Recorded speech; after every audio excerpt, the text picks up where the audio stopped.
बोले कृष्ण भगवान की जय। राधे रानी सरकार की जय।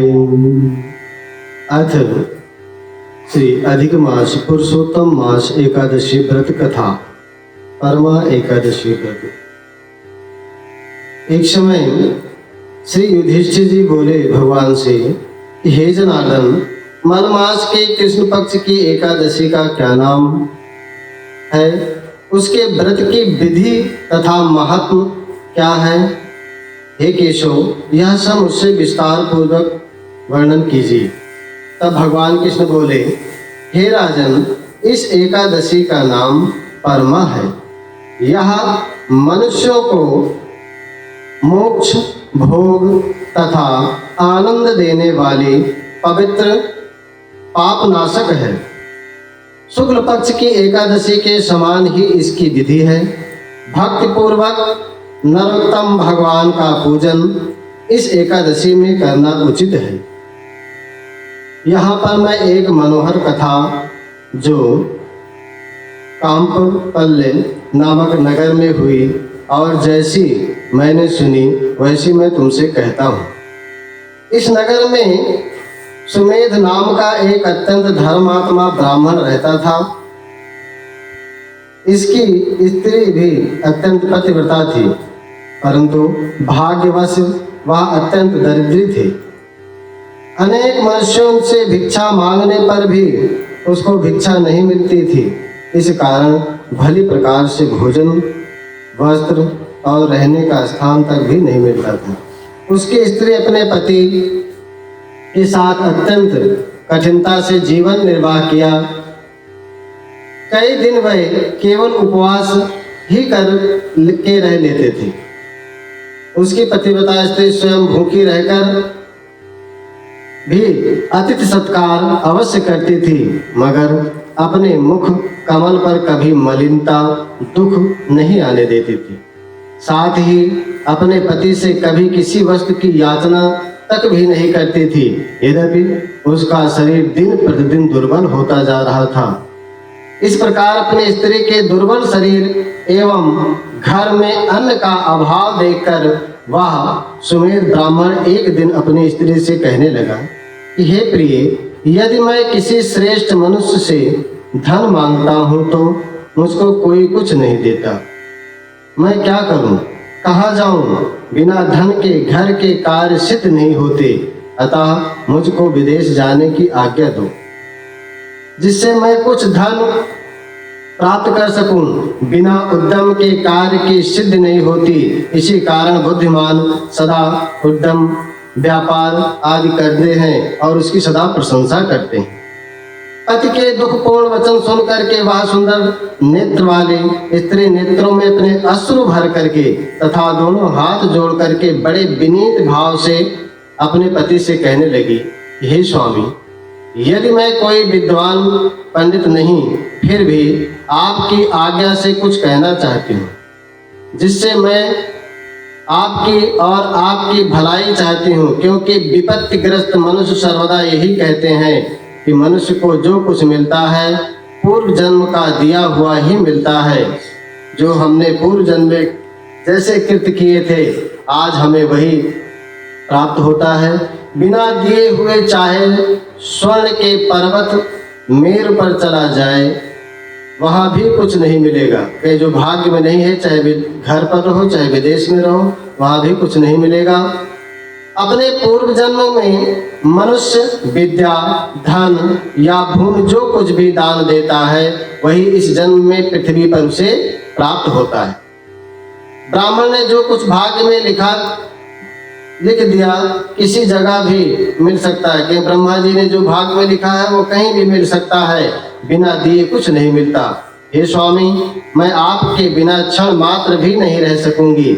माता पिता, भाई बंधु, सास ससुर और दूसरे कुटुंबी जन कोई भी आदर सत्कार नहीं करेगा। सब पतिहीन तथा भाग्यहीन यह कह करके मेरी निंदा करेंगे। हे स्वामी, अतः इसी जगह पर रहकर जो कुछ मिले उसी में सुख मानिए। अपनी स्त्री के ऐसे वचन सुन करके वह ब्राह्मण विदेश नहीं गया, एक समय मुनियों में श्रेष्ठ कौंडिन्य मुनि भाग्यवश वहां पर आए। उनको आए हुए देख करके सुमेध अत्यंत प्रसन्न हुए और अपनी स्त्री सहित शीघ्रता से बड़ी नम्रता के साथ जाकर के उनके चरणों में बारंबार प्रणाम किया और कहने लगे कि आज हम धन्य हो गए, हमारा जन्म आपके दर्शन मात्र से सफल हो गया। यहाँ आकर आपने हमको अनुग्रहित किया, हमारे बड़े भाग्य जो आपके दर्शन प्राप्त हुए। ऐसा कहकर के वह ब्राह्मण सुंदर आसन देकर के मुनि को विराजमान किया और उनके चरणों की पूजा की और श्रद्धा के साथ जो कुछ भी घर पर था मुनि को भोजन कराया। उस श्रेष्ठ पतिव्रता स्त्री ने मुनि से पूछा कि महाराज, दरिद्रता का नाश कैसे होता है? बिना दान किए हुए भी धन, विद्या, स्त्री और दूसरे पदार्थ कैसे प्राप्त हो सकते हैं? मेरे पति मुझे छोड़ करके धन की आशा में विदेश जा रहे हैं। मैंने उनको रोका है। मेरे भाग्यवश आप यहाँ आए हैं, अतः हे महामुनि, कृपा करके कोई ऐसा व्रत, ऐसा उपाय या तीर्थ यात्रा, तप, जो कुछ भी सुलभ हो वह मुझे बताइए, जिससे यह हमारी दरिद्रता दूर हो सके।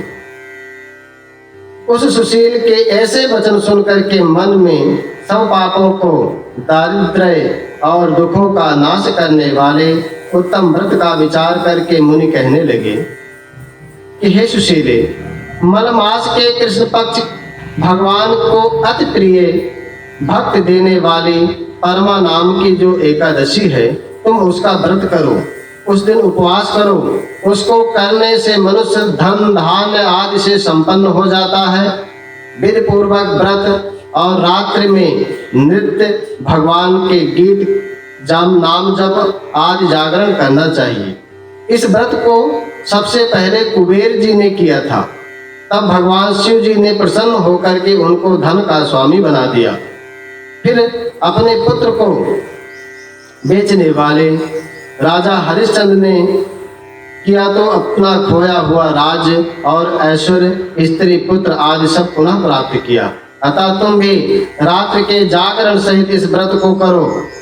हे पांडव, इतना कहकर के अति प्रसन्नता के साथ कौंडिन्य ऋषि ने व्रत की सब विधि उनको बतलाई, समझाई और फिर वहां से पंचरात्रि शुभ कारक व्रत का वर्णन किया, जिसके अनुष्ठान मात्र से भोग मोक्ष को देने वाले प्राप्त होते हैं। उन्हें मैं कहा कि परमा एकादशी के दिन प्रातः काल नित्य कर्म से निवृत्त होकर के यथाशक्ति पंचरात्रि व्रत का नियम करें। जो प्रातः काल स्नान करके 5 दिन पर्यंत निराहार रहता है, वह अपने माता, पिता तथा स्त्री सहित विष्णु लोक को जाता है।